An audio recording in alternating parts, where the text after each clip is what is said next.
Hello and welcome students, Gyanjyoti coaching সেন্টারের পক্ষ থেকে তোমাদের সকলকে আরো একবার স্বাগত। আজকে আমাদের আলোচনার বিষয় হচ্ছে আবেগ, ইমোশন। এর আগের দিনে কিন্তু আমি ধারণা গঠন নিয়ে ক্লাস কিন্তু করিয়েছিলাম, আশা করছি তোমরা সেই ক্লাসটা দেখে এসেছো। আচ্ছা, ক্লাস বা আজকের আলোচনার বিষয় শুরু করার আগে আমি একটু তোমাদের বলে নিতে চাই, তোমরা যারা আমাদের জ্ঞানজ্যোতি কোচিং সেন্টারের সাথে যুক্ত হতে চাইছো বা আমার কাছে পড়তে চাইছো বা আমাদের আরো যারা স্যার ম্যামরা রয়েছেন তাদের কাছে পড়তে চাইছো, তার জন্য কিন্তু তোমাদের সকলকে আরো একবার ওয়েলকাম। আমাদের সাথে সরাসরি যুক্ত হতে গেলে তোমাদেরকে এখানে কর্নারে দেওয়া দুটি নাম্বারের মধ্যে যে কোনো একটি নাম্বারে কিন্তু কল করে নিতে হবে। এই নাম্বার দুটি হলো আমাদের জ্ঞানজ্যোতি কোচিং সেন্টারের অফিসিয়াল হেল্পলাইন নাম্বার। এখানে কল করলে তোমরা কোর্স ফি রিলেটেড কোনো কোয়ারিজ থাকলে সেটা ক্লিয়ার করে নিতে পারো। এছাড়াও সাবজেক্টস নিয়ে যদি কিছু কনফিউশন থাকে সেটাও কিন্তু তোমরা ক্লিয়ার করে নিতে পারো। কথা না বাড়িয়ে আমি আজকে আলোচনার বিষয়টা শুরু করছি। দেখো, আবেগ বা ইমোশন, ঠিক আছে, এটা ছাড়া কিন্তু মানে কোনো মানুষ তৈরি যে হবে বা কোনো মানুষকে কল্পনা করা কিন্তু অসম্ভব। প্রত্যেকটা মানুষের মধ্যে কিন্তু আবেগ বা ইমোশন এই জিনিসটা কিন্তু থাকবে। হয়তো কারোর মধ্যে খুব বেশি রয়েছে বা কারোর মধ্যে ইমোশনটা একটু কম থাকে, কিন্তু থাকবে এটা নিশ্চিত। আচ্ছা, কয়েকটা বৈশিষ্ট্য লেখার চেষ্টা করেছি, আমি একটু পুরোটা আলোচনা করে দিচ্ছি, ঠিক আছে। দেখো, আবেগ হচ্ছে একটা জটিল মানসিক প্রক্রিয়া এবং এটাকে কিন্তু একটা শক্তিশালী অনুভূতিও বলা হয়, ঠিক আছে। একটা শক্তিশালী অনুভূতিও বলা হয় যেটা মানুষের অভিজ্ঞতা এবং অভিব্যক্তির সঙ্গে কিন্তু কাজ করে। জন্মের সময় আমরা শুধুমাত্র 3 রকমের ইমোশন নিয়েই কিন্তু জন্ম হই এবং যত বড় হতে থাকি আস্তে আস্তে কিন্তু আমাদের মধ্যে এই যে ইমোশন যে ব্যাপারটা সেটা কিন্তু গ্রো করতে থাকে। বেসিক্যালি 300 রকমের ইমোশনের কথা কিন্তু উল্লেখ করা হয়েছে, ঠিক আছে। এবার দেখো, আমাদের প্রাত্যহিক জীবনে কিন্তু আমরা কম বেশি শুধুমাত্র কম বেশি না, হয়তো প্রত্যেক দিন আমরা এই কিছু না কিছু ইমোশনের মধ্যে দিয়ে কিন্তু আমাদেরকে যেতে হয়।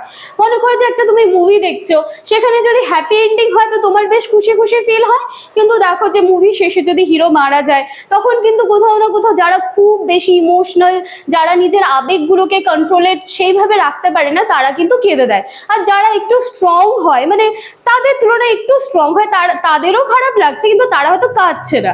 তো এই যে আবেগ যে ব্যাপারটা রয়েছে সেইটাকে কিন্তু নিয়ন্ত্রণ করা যায় এবং সেটাকে কিন্তু অবশ্যই নিয়ন্ত্রণ করা উচিত, ঠিক আছে। কারণ পরিস্থিতি, সময়, এই সমস্ত কিছুর নিরিখে দাঁড়িয়ে আবেগকে যদি কন্ট্রোল করতে না পারা যায় তাহলে কিন্তু অবশ্যই একটা সমস্যার কিন্তু ব্যাপার রয়েছে, ঠিক আছে। আচ্ছা, এই আবেগের দেখো কিছু আমি বৈশিষ্ট্য লিখেছি। একটা হচ্ছে মানসিক জটিল অনুভূতি। এই আবেগ হচ্ছে জৈবিক তাড়না এবং প্রবৃত্তির সঙ্গে সম্পর্কযুক্ত। আবেগ হচ্ছে আবার উদ্দীপক নির্ভর, ঠিক আছে। আবেগকে বলা হচ্ছে যে উদ্দীপক নির্ভর। এরপর রয়েছে আবেগকে নিয়ন্ত্রণ করা সম্ভব। দেখো, সেটাই আমি বললাম যে তোমার মধ্যে যে আবেগগুলো রয়েছে সেটা যদি খুব কম হয় তাহলে লোক সমাজে তোমাকে বলবে যে তুমি খুব নিষ্ঠুর বা কঠোর ব্যক্তি, কিন্তু তোমার মধ্যে যদি খুব বেশি ইমোশনস থাকে, সেগুলো যদি তুমি কন্ট্রোল করতে না পারো তখন কিন্তু ইমোশনাল ফুল বলেও কিন্তু এইভাবে পরিচয় দেওয়া হয়। তো আবেগকে যখন একদিকে শক্তিশালী অনুভূতি বলা হচ্ছে তখন কিন্তু আবার এটাও বলা হচ্ছে এর পাশাপাশি যে একে কিন্তু নিয়ন্ত্রণ করারও একটা ক্ষমতা সবার মধ্যে থাকা উচিত।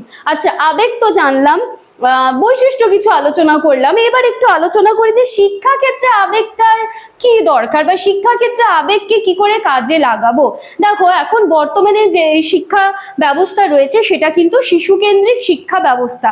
শিশুকেন্দ্রিক শিক্ষা ব্যবস্থা কিভাবে, এখন যে ধরনের শিক্ষা ব্যবস্থাগুলো প্রচলিত হচ্ছে সেইখানে কিন্তু বাচ্চা কিভাবে শিখতে চায় তার রুচি, আগ্রহ, সামর্থ্য, দক্ষতার উপরে লক্ষ্য রেখেই কিন্তু সেইভাবে শিক্ষার যে পরিবেশ সেটাকে কিন্তু ডিজাইন করা হয়। তাহলে কি হচ্ছে, এই ক্ষেত্রে বাচ্চার কোন বিষয়ে সে ভালো লাগছে বা কিভাবে তাকে আচরণ করলে সে আরো পড়াশোনায় মনোযোগী হচ্ছে, তো সেই ক্ষেত্রে কি হচ্ছে, শিক্ষা ক্ষেত্রে কিন্তু আবেগটাও একটা গুরুত্বপূর্ণ ভূমিকা কিন্তু রাখে, ঠিক আছে। শিক্ষার্থীকে আকর্ষণীয় ভাবে শিক্ষা দিলে কিন্তু দেখা যাচ্ছে সেও বিদ্যালয়ে রোজ দিন আসতে চাইছে, তারও পড়াশোনায় একটা ইচ্ছে যাচ্ছে। তো শিক্ষা ক্ষেত্রে কিন্তু অবশ্যই আবেগ যেটা সেটা কিন্তু অবশ্যই একটা গুরুত্বপূর্ণ ভূমিকা রাখে এবং এটাও বলা হচ্ছে যে শিক্ষা সহায়ক, ঠিক আছে, শিক্ষা সহায়ক আবেগের জাগরণে শিক্ষকগণকে কিন্তু একটা উদ্যোগী ভূমিকা নিতে হয়।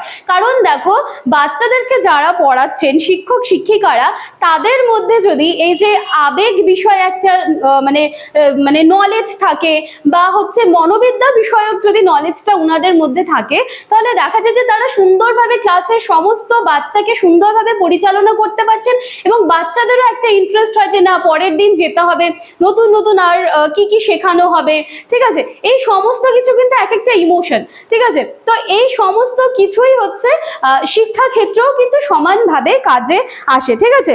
তো চলো, এই ছিল আজকে আমার আলোচনার বিষয় বা এই ছিল আজকে ক্লাস। আমি জানি ক্লাসটা ভীষণ ছোট হয়েছে, কারণ আবেগ বা ইমোশন নিয়ে দেখো বলতে গেলে তো এটার শেষ নেই, কিন্তু তার ফলে কি হবে, ভিডিওটা শুধু লম্বা এবং তোমাদের আর দেখতে ইচ্ছে করবে না তারপরে, ঠিক আছে? কারণ লম্বা ভিডিওগুলো হয়তো তোমরা দেখো না, স্কিপ করে করে যাও। সেজন্য ছোটর মধ্যে সংক্ষেপে যতটুকু আলোচনা করে দেওয়া যায় আমি কিন্তু সেটুকুই আলোচনা করেছি। ক্লাসটি ভালো লাগলে লাইক, কমেন্ট, শেয়ার, সাবস্ক্রাইব করবে। দেখা হচ্ছে পরবর্তী দিনের ক্লাসে আবার একটা নতুন টপিক নিয়ে। Thank you.